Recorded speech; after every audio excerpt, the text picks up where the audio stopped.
Hello everyone, today is 19th of April, now it's 15 past 9 in the morning Moscow time.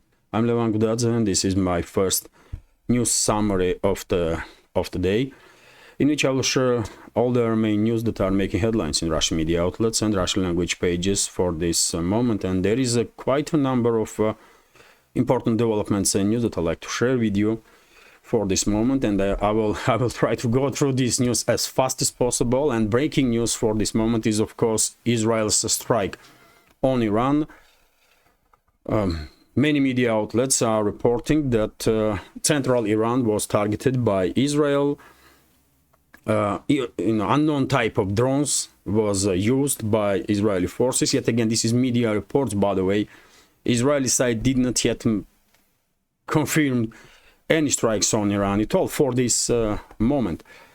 And well, according to media reports, unknown type of drones were used by Israel. Main direction of strikes was Isfahan city area in the central Iran, where major nuclear facilities are located of Iran. And according to reports, Iran's air defense system shut down vast majority of the incoming Israeli drones, although some explosions have been heard in the area, and Iranian media is reporting, based on officials information of the officials in Iran, that these explosions were due to work of air defense systems. One of the main direction of strikes, as I said, was Isfahan and Isfahan's airport area, to be more precise, and 8th Air Force base that is also located in this city. No detailed information about how many weapon systems, drones, for example, have been used by Israel to conduct this strike. No information how many of them have been shut down. No precise information on that, but it seems like for this moment that Israel did not use long-range missiles, at all. At least that's what reports that we are getting for this moment. And the strike itself was quite limited, or it seems to me. And therefore, I would not be surprised at all if Iran will make very strong statements, will condemn this aggression from Israel, but will not retaliate with direct strikes, at least on Israel. Although, by the way, of course, anything is possible. And earlier we hear statements from Iran that they will conduct strikes on Israeli nuclear facilities if Israel will conduct similar strikes on against Iran. And also important topic that IRGC yesterday made statements that due to threats that Iran is facing from Israel and its allies, Tehran may reconsider its policies when it comes to nuclear program. Earlier, there was well-known worldwide, and it was official policy of Tehran, that they are developing only civilian nuclear program. But according to RGC's statements, this policy may change due to threats that Iran is facing. And well, let's see how things develop. There is no point to speculate really on this topic right now. RT, by the way, reported that Bank of America issued warning, $130 oil warning, if full-scale conflict will erupt between Israel and Iran.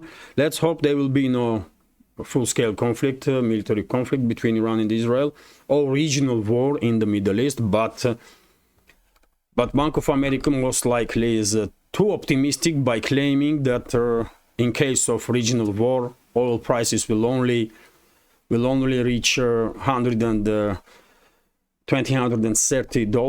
Most likely, oil prices will go up to 150, 180, 200, if not more. If regional war will engulf Middle East.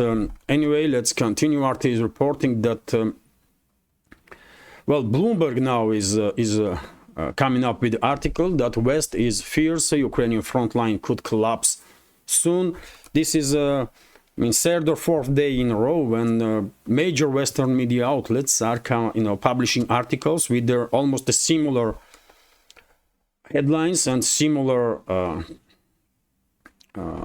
stories that Kyiv regime forces are on the brink of collapse, and if West will not provide immediately additional weapons and munition to Kyiv regime and finances, then Ukraine's or Kyiv regime's defense lines will collapse in next couple of months. Well, I think Ukraine's or Kyiv regime's defense lines will collapse anyway, no matter how many weapons and munitions they're going to provide, or money they're going to provide, or West going to provide to Kyiv regime. But it is interesting that, and I don't think it's a random development, that major media outlets are now pushing this narrative that Ukrainian armed forces are on the brink of collapse, and that their defense lines will collapse soon. Some sort of media preparation of incoming or upcoming developments, inevitable developments, are taking place, in my opinion. And of course, this major upcoming development is that in next couple of months, most likely, Ukrainian armed forces will collapse. RIA Novosti's report that during the past night, Russian air defense systems shut down over the Russian territory 3 US-made ATACMS ballistic missiles, 25 rockets from Vampire MLRS systems, and also 3 Ukrainian drones. No reports for this moment about casualties among civilians and any damage on the ground. RIA Novosti is reporting that unfortunately in Stavropol region, Russian Tu-22M3 bomber crashed. 2 crew members of this bomber was managed to eject from the plane, and they were delivered to hospital. They were transferred to hospital, but well, quite unfortunate, very unfortunate development. Of course, Kyiv regime will start speculating that it's them that shut down this plane, but Stavropol, if you take a look at the map, is quite far away from the line of contact, and I don't think Kyiv regime has any weapon systems that can reach this far from a line of contact. RIA Novosti is reporting that Russian armed forces during the nighttime and early hours of the morning conducted drone and missile strikes on military and logistics infrastructure of Kyiv regime in number of directions, including Dnepropetrovsk city. Kyiv regime calls this city Dnepro, and industrial facilities was targeted by Russian, according to accounts that I see on internet, and also railway station in Dnepro was hit, damaged. Hard to tell. This railway station was a target for Russian drones or missiles, or maybe one of the drones were damaged by air defense systems of Kyiv regime, and then this drone crashed on the station. Hard to tell at this point, but video footage from this area I did share on my Telegram channel. You can check that video if you are interested. Of course, link to my Telegram channel is under this video in description box and in the pinned comment. Lentero is reporting that Poland refused to deliver or transfer to Kyiv regime additional Patriot systems. Donald Tusk, Prime Minister of Poland, stated that Poland don't have any more air defense systems to spare. This is second time or third time even in last several weeks when high-ranking Polish officials are making it clear, or at least trying, that they are no longer able to provide Kyiv regime with any air defense systems.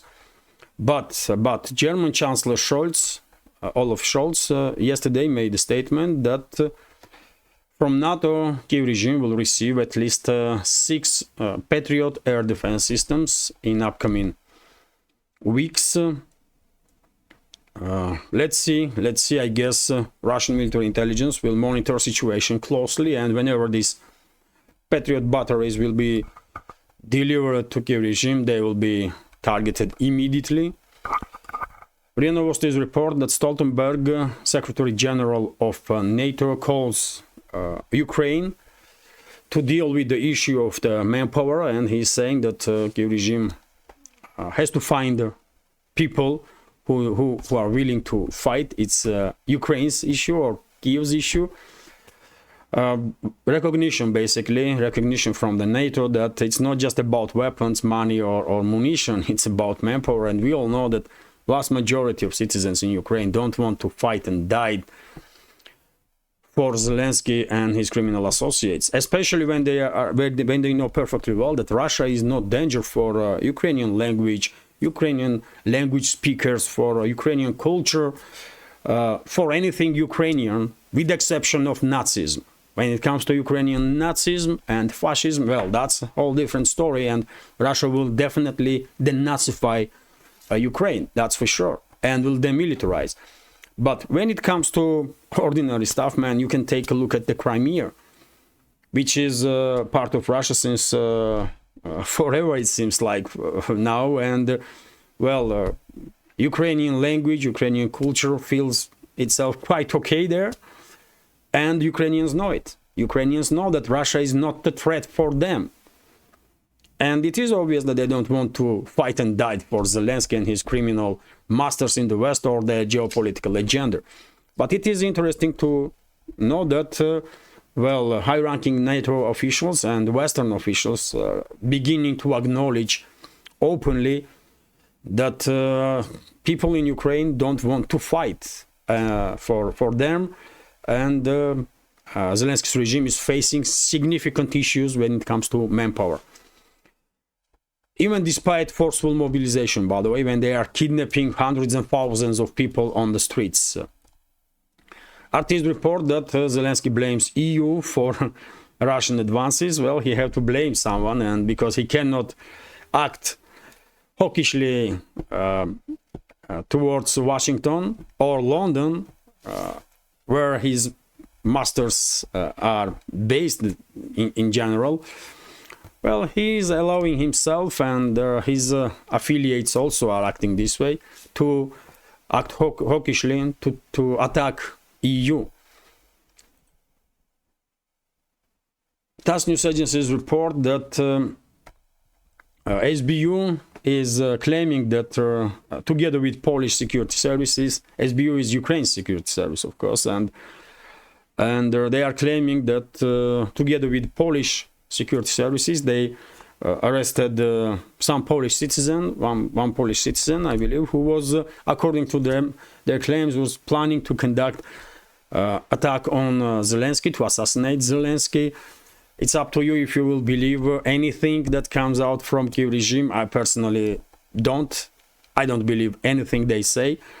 This is a media operation, I will say, to bring some more attention towards Zelensky's figure, but he is done anyways. I mean, Zelensky is finished. Only matter of time, and he will be removed from the office and thrown to the garbage bin. RT is reporting that US blocks Palestine's UN membership bid. The US has vetoed a UN's Security Council resolution that would have paved the way for Palestine to become a member of the UN. Is anybody surprised? Of course, no. US is acting as if United States are part of Israel or colony of the Israel, and therefore whatever Israeli government is against, then Washington is against it also. It's just that's how historically is. RT's report that Russia asks United Nations to consider sanctioning Israel. Russia's permanent representative to UN, Vasily Nebezhnev, has called on the United Nations to consider imposing sanctions on Israel over its non-compliance with obligatory resolutions passed by the Security Council. Yet again, most likely US, UK and France will veto anything, any resolution, or at least they will try. But Moscow's position is quite clear. And dear friends, as I said, plenty of news, and I will try to share at least some of it. And if you are interested in more detailed information on this and some other topics, and if you are interested in my personal take on certain developments, please consider to subscribe to my Patreon page, where I have bigger updates, longer updates. So I mean, you may find it interesting. Oh, and also, by the way, I have some non-political content also on Patreon, just about life in Russia, and hopefully you will find that interesting also. Anyway, let's continue. RIA Novosti is reporting that Iran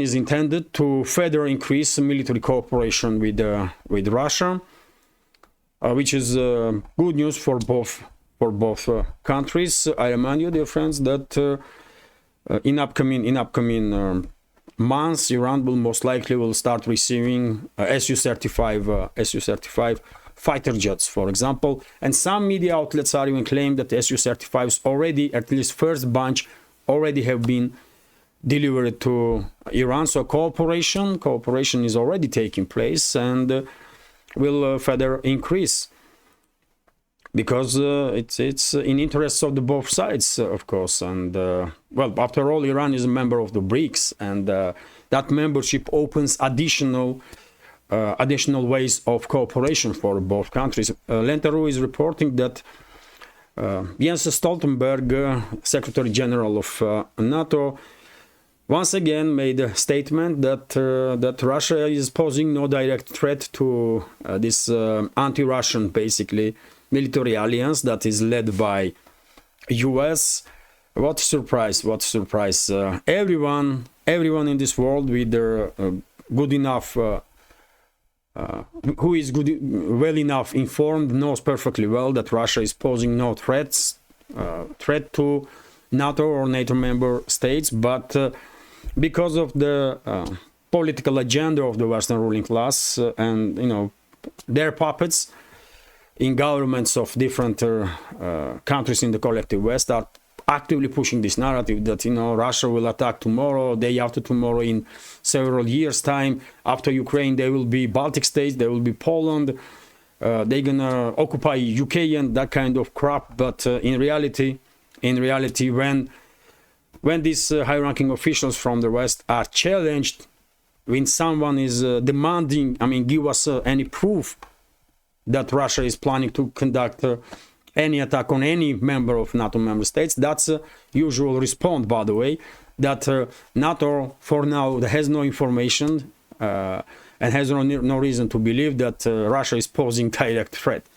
That's how it is, man. That's how fake these so-called elites of the West are. They are just trying to scare as much as possible their own public in the West, so that they will use then taxpayers' money in any way they wish, without being questioned by scared society. RTs report that Russia responds to US missile deployment in Asia. The deployment of US intermediate range missiles in the Philippines is another blow to global stability, Russian ambassador to Washington, Anatoly Antonov, has said. And unfortunately, US is clearly escalating things in situation in global south also, and basically US is actively developing its military bases to encircle China as much as possible. We can clearly see who is the aggressor here. It's not China that putting bases around US or acting aggressively against US. It's exactly the opposite, and it's hard to ignore this. This is just factual. It's just factual. Interfax is reporting that In Germany, 2 German citizens have been arrested in charges of espionage in favor of Russia, although, according to media reports here in Russia and reports about statements of high-ranking officials, Germany didn't provide any proof, anything at all, that these people had any connection to any espionage activity or anything like that. So maybe this is, I mean, level of paranoia among leadership of the West is beginning to play the tricks with them. And I guess on some level, paranoia is getting to security services also in Western countries, and they're now arresting people left and right and charging them with some crazy allegations without any factual evidences. It is what it is, man. That's paranoia rules in the West right now, especially among high-ranking officials. Lentero is reporting that in India today, by the way, there will be largest in this world parliamentary elections, which will take place in 7 different phases. And just imagine, dear friends, over 900 million people will participate in these parliamentary elections. Over 900 million. Unbelievable, of course, unbelievable.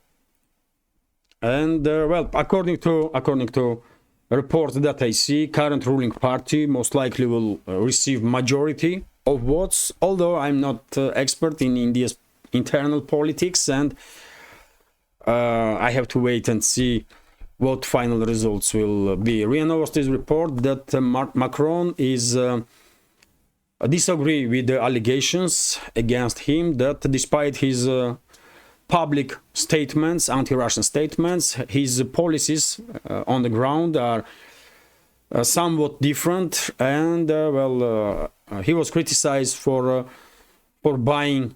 He was criticized because France is buying Russian LNG, and not just buying some small amounts, but as I reported yesterday, I believe France is on the first place among EU member states when it comes to volumes of Russian LNG that have been exported from Russia to the EU countries. So, I mean, Macron is criticized for everything these days, because this individual is quite a strange one and unstable one. Politicians in France may act as Russophobe as they like, and that's what they do in reality. But business on the ground and the economy lives with its own life, and if they are forced to, and because they were forced to stay away from Russian pipeline gas, they have no other options now but to buy Russian LNG, because one should realize that there is only only that much producers of LNG or gas in this world, and only that much volume on the market. It's not like you can purchase any volume, anytime, anywhere you want. It's not like that. So I guess French business, French economy has no other options but to buy Russian LNG, because it's maybe cheaper than US LNG, for example, or LNG from Qatar. I don't know. They must have some reasons, isn't it? But in anyways, Vzгляд newspaper is reporting that there was an explosion yesterday in Kharkov region, in Kiev-controlled part of the Kharkov region, where gas pipeline was exploded. There was no reports of what was the cause, some technical issue, or maybe it was destroyed intentionally by Kiev regime forces. But whatever the case, I was looking for information to find out, is this pipeline is a part of transportation of Russian gas to Europe through Ukraine. But unfortunately, I did not find any detailed information what this pipeline was. It's a major pipeline, that's for sure. I mean, you can see on this picture level of fire over this destroyed part of the pipeline. But unfortunately, there was no reports about this pipeline, detailed reports. If this pipeline is part of Russian gas transit, gas export to Europe. Maybe it is, hard to tell. RT is reporting that Russia surpassing EU in wheat supplies to North Africa. Interesting information. RIA Novosti's report that EU wants to transfer to Kiev this year about 3 billion euros from profits of the frozen Russian assets. Yesterday I reported that head of European Central Bank, Christine Lagarde, was quite open and direct that EU should not even consider stealing Russian assets, basically, or seizing Russian assets, but politicians not gonna listen, by the way. Politicians not gonna listen, and Ursula Bursula is quite sure. Ursula von der Leyen, head of European Commission, is quite sure that this year he will receive at least 3 billion euros from profits of the Russian frozen assets. RT is reporting that one of the largest private Western investors in Ukraine has told the Financial Times that senior Kiev officials, including some from President Vladimir Zelensky's office, are trying to extort money from him. And well, what a surprise, man, what a surprise, what this individual was thinking of by investing in Ukraine. Is he ever listened to any independent broadcaster, independent media outlet, to know that Ukraine is one of the most corrupt countries in the world? Unbelievable. And he was thinking that he's going to go in Ukraine and make some business and everything going to be fine. How stupid this type of people really are, man. Unbelievable. And now this individual is crying about being, treated badly by Zelensky's regime. Stupid, Anyway, let's continue. RBK is reporting that experts here in Russia are predicting revolution in the salaries, revolution in the salaries, which is good, by the way, which is good. According to experts, times when salaries were low in Russia is coming to their end, and there are many indicators that from now on, in upcoming years, salaries will rise more and more significantly. According to statistics, by the way, last year, real wages rise about 7 to 8%. RT is reporting that SWIFT must be killed off, according to top Russian banker. Digital banking will create sovereignty, VTB chief Andrei Kostin is saying. Move away from conducting financial transactions through Western payment systems, including SWIFT, is the vital for Russia and its trading partners. The head of the country's second largest lender has said, and by the way, he said some more interesting stuff and during his speech in one of the forums and conferences, and I will share this information, of course, in more detail on my news update on Patreon. But well, it is good to know. It is good to know that topics that I was discussing for so long, that world needs alternative financial and banking system now, alternative to the Western one, because Western financial and banking system have been weaponized by Washington, London, and Brussels. I mean, this topic is becoming more and more talked about openly in public by business people, by high-ranking officials, and it's good. It's good. It means that work in this direction is in progress. And finally, I will report about this news from Interfax news agency, that snowstorm, by the way, is expected today in St. Petersburg, a Russian northern city. And if if you are in Russia, I know about 1-2% of the views on my videos are from Russia. And well, if you are planning to travel to St. Petersburg today, keep in mind that there might be snowstorm, and who knows, by the way, maybe you are planning to travel to St. Petersburg from outside of Russia, and just well, this information may become useful. Take with you some code. It's gonna be cold there. Wonderful city, of course, wonderful city with very interesting weather, with a strong character. That's for sure. And this is it for now. Well, quite short update still, by the way, because there was so many news. I was afraid that this update gonna be like an hour long, but it's only 31 minutes, so it's good. Hopefully you will find this video interesting, informative, and useful. And if so, please click that like button and leave some commentary just about anything. Any topic will do to influence algorithm. And that's the only way we can influence this algorithm and reach wider audience. More likes and comments. And if you think this channel is interesting, useful, informative, has some potential and deserves to exist in this field of news and political commentary, please consider to support my work with small donations through PayPal, Boosty, or by subscribing to my Patreon page. All the links under this video in the description box and in the pinned comment. This is it for now. Have a great day and take care.